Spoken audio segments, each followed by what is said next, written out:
Hello student, आप सभी का स्वागत है आपके अपने नवनिर्माण एजुकेशन में। आई होप आप लोग भी स्वस्थ होंगे। आज हम पढ़ेंगे बहुपद। अगर आज चैप्टर पर्सनली 2.2 का है बहुपद। बहुपद पढ़ने से पहले बहुपद के बारे में समझ लीजिए, बहुपद किसे कहते हैं। बहुपद चर और अचर राशियों का मिला हुआ क्या होता है, एक रूप होता है। जैसे 5x+2 ये भी एक बहुपद है, 3x+2y ये भी क्या है, बहुपद है। यानी चर और अचर राशियों का प्लस माइनस के साथ मिले हुए क्रम को क्या कहते हैं, बहुपद। बस ये ध्यान रखने की बात है कि बहुपद में जो घात वगैरह होती है वो ऋणात्मक नहीं हो सकती। बहुपद में जो चर राशि होता है यानी वेरिएबल जो होता है वो हर के रूप में नहीं हो सकता, यानी भिन्न के रूप में हम वेरिएबल को नहीं देख सकते और उसकी पावर ऋणात्मक नहीं हो सकती, वो रूट में नहीं होता। खैर, हम इस सवाल पे आते हैं। कह रहा है तो 2.2 का पहला सवाल है, ये पार्ट 1 है।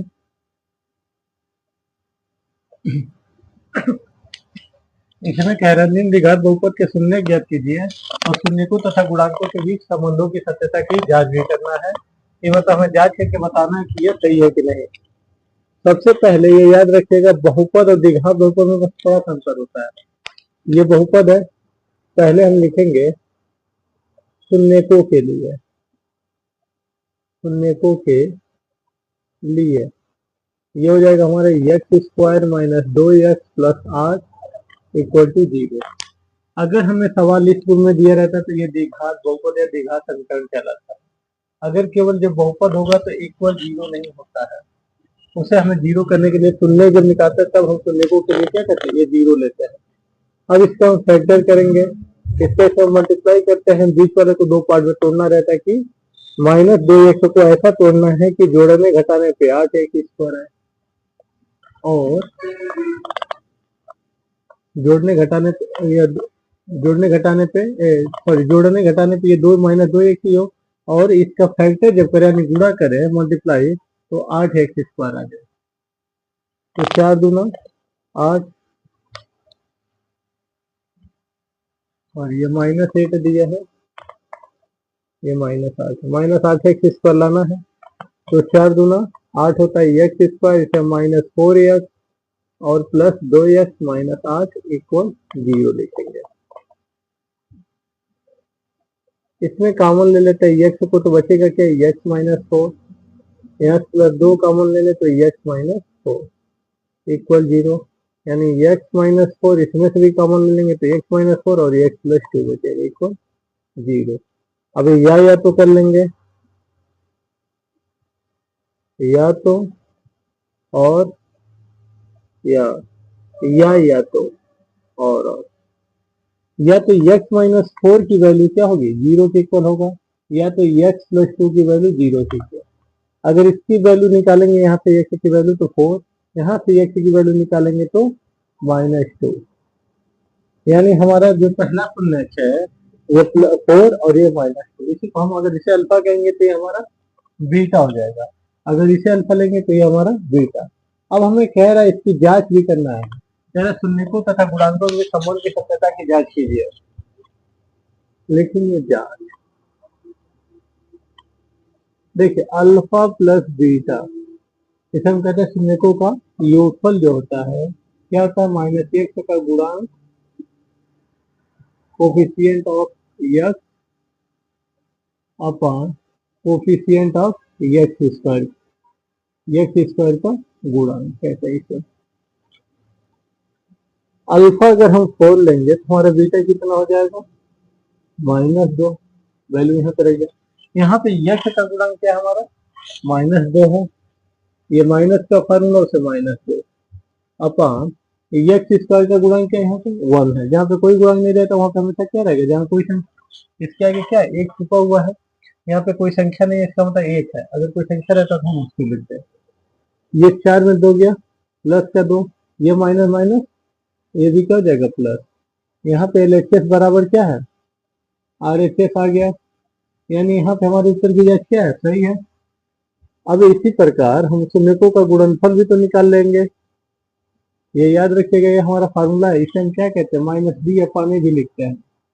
इसे क्या लिखते हैं, माइनस बी अपॉन ए भी लिखते हैं, क्योंकि इसकी तुलना जो होती है हम ऐसे करते हैं। द्विघात बहुपद का समीकरण का सूत्र क्या होता है? A x square plus b x plus a, जहाँ एक्स का गुणांक बी, एक्स स्क्वायर का गुणांक है और सी का हमारा अचर पद होता है। इसी प्रकार अल्फा इंटू बीटा बराबर क्या होता है? सी अपॉन ए, यानी अचर पद अपॉन एक्स स्क्वायर का गुणांक। अल्फा है 4, बीटा -2, सी की वैल्यू कितना है यहाँ पे? -8, इसी को कहते हैं सी, यहाँ पे क्या है? -8, और ए की वैल्यू 1। 4 दूना, ये भी -8 और इधर भी -8। यहाँ भी एल एच एस बराबर आर एच एस, दोनों पक्ष के हमारे यहाँ भी बराबर है, लिखेंगे। अतः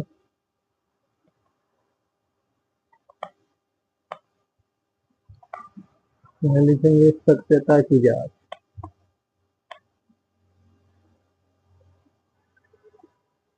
की जांच।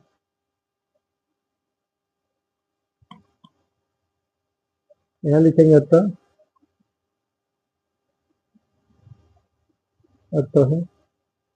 जांच सही है। अतः हमारा जांच जो है वो क्या है? सही है। अब से पूरे सवाल पे नजर लगाते हैं।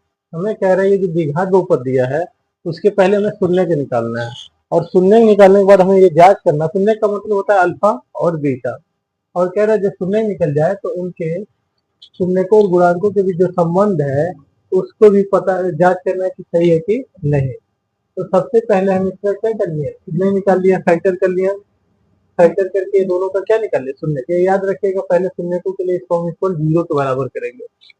उसके बाद हम ये फार्मूला प्रयोग कर दिए, सत्यता की जांच करना है, जो शून्य का रहे हैं वो सही है कि नहीं, इसकी जांच करके बताना। तो alpha plus beta minus b upon a होता है, यानी एक्स माइनस एक्स का गुणांक अपान एक्स स्क्वायर का गुणांक।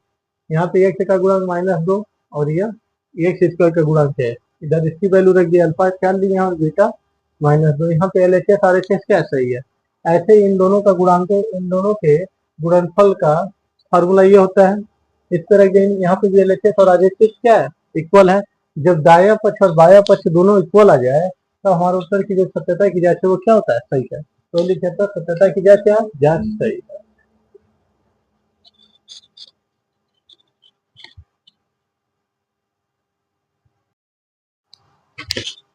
अगला क्वेश्चन देखते हैं। दिया है 4 प्लस 8। इसमें भी हमें यही जांच करना है कि इसमें पहले तो u की वैल्यू निकालना है।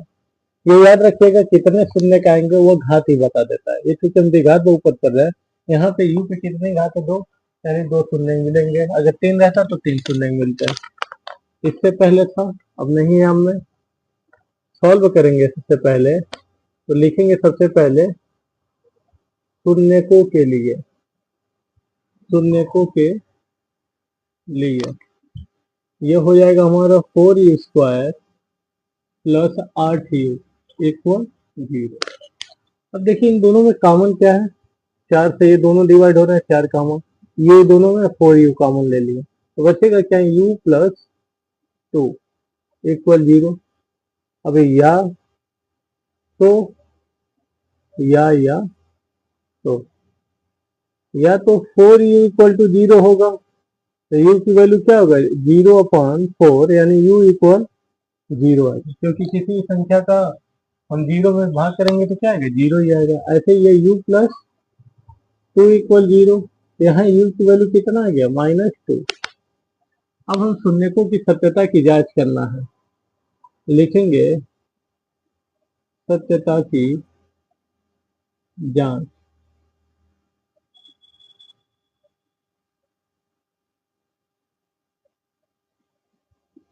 अब जांच वही करेंगे, अल्फा प्लस बीटा, शून्यकों का योगफल क्या होता है? हमारा फार्मूला -b/a। अल्फा की वैल्यू अगर हम क्या ले लें? 0, तो बीटा कितना होगा? -2। माइनस बी यहाँ पे कितना है? यहाँ पे देखिए सी का मतलब यहाँ पे कोई अंक नहीं दिया तो 0 लिख सकते हैं। सी का मतलब 0 का भी इसकी जरूरत नहीं है। बी कितना है यहाँ पे? 8 प्लस में है, ये 8 और एक की वैल्यू 4। ये आसान सॉल्व करेंगे तो -2, और ये 4 से डिवाइड हो जाएगा 2 बार में, तो -2 हो जाएगा। 4 का भाग -8 में देंगे तो -2 बार में कट जाएगा। यहाँ पे भी क्या हो गया, LHS इक्वल RHS, एक तो पक्ष बराबर आ गया। अब हम इसी प्रकार अल्फा इंटू बीटा बराबर क्या लिखते हैं, C/A।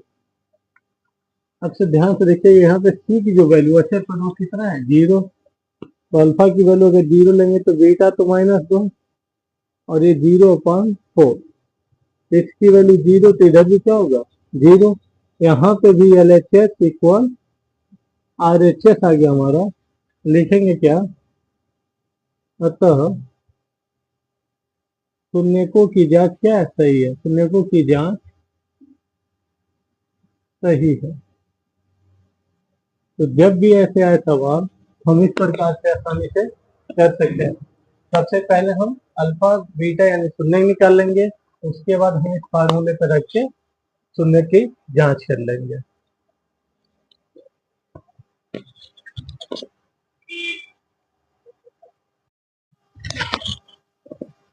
अगला क्वेश्चन हम लोग देखते हैं, पहले का ही क्वेश्चन नंबर 5, थोड़ा सा अलग है। t² - 15 दिया है, इसको एक समय के लिए हम ऐसे भी लिख सकते हैं t², यहाँ b वाला नहीं दिया है हमारा। देखिए फार्मूला क्या होता है बहुपद का, मुख्य रूप से ax² bx + c। अब ध्यान से देखिएगा, यह और यह वाला दिया है यहाँ पे, ये बीच वाला नहीं दिया। इसे हम 0 × x -15 ऐसे लिख सकते हैं। इसकी जरूरत अभी जब पड़ेगा तब हम देखेंगे, अभी समझने के लिए। जब इसको हम लिखेंगे शून्यकों के लिए, शून्यकों के लिए, तो t² - 15 इक्वल क्या हो जाएगा, 0। अब t², इसको हम क्या लिख सकते हैं, √15 का होल स्क्वायर लिख सकते हैं। आप चाहो तो दो पक्षांतर भी कर सकते हैं। अब ध्यान से देखिएगा, ये हमारा बन गया a² - b² का फार्मूला। a² - b² बराबर क्या होता है, a + b और a - b। ये होता है हमारा फार्मूला सर कहीं तक। हम इसी को ऐसे ही लिख सकते हैं, t + √15 और t - √15 इक्वल 0। या तो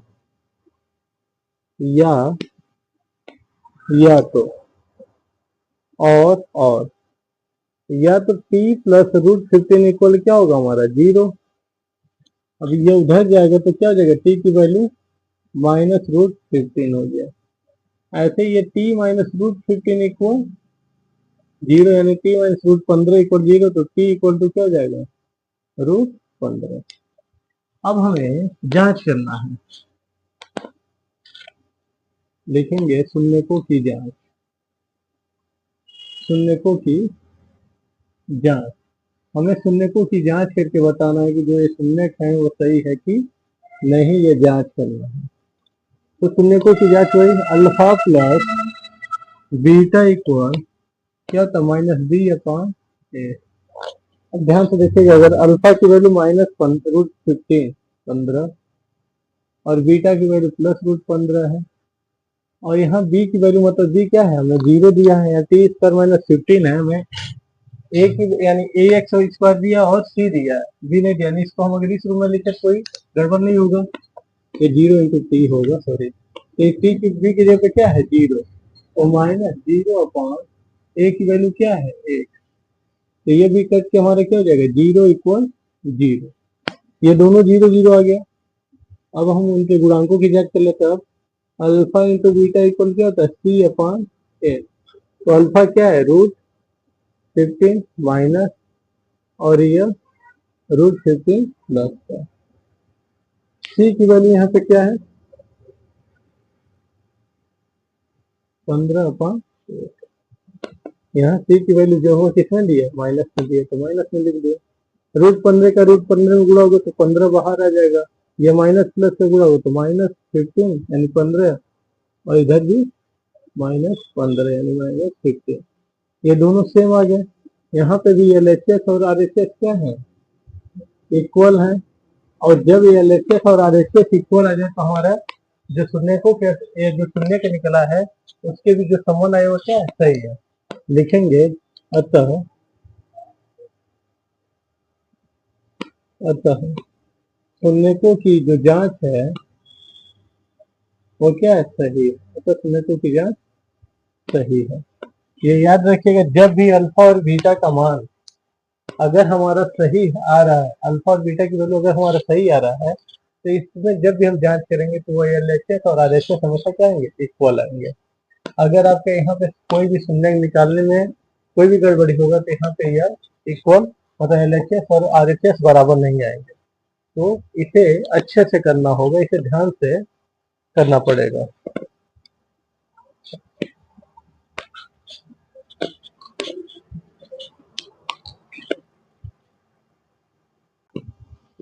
आज के लिए इतना ही। तब तक अपना ध्यान रखिए, मस्त रहिए और पढ़ते रहिए। इसके आगे का क्वेश्चन हम अगले पार्ट में देखेंगे। तब तक के लिए बाय बाय, टेक केयर।